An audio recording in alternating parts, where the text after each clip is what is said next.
Dah lama teringin nak datang sini, minum kopi sambil layan view KL. Malam ni baru sempat. Memang lawa betul bila tengok dari atas ni, tenang je rasa. Nak sampai ke atas ni, kena panjat sikit. Tapi dari bawah pun, dah nampak lampu-lampu KL tu, memang semangat terus nak naik. Sampai je, cashier dia pun peramah. Siap tunjuk menu atas meja, boleh pilih nak kopi apa, banyak juga pilihan dia.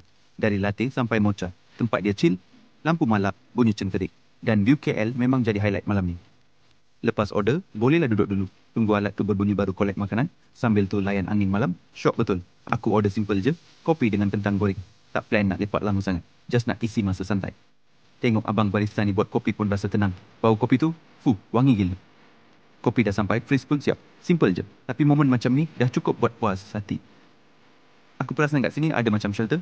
Tak pasti fungsi dia apa. Mungkin tempat standby kalau hujan kot. Kopi panas, angin sejuk dan view KL depan mata. Kombinasi yang tak pernah mengecewakan.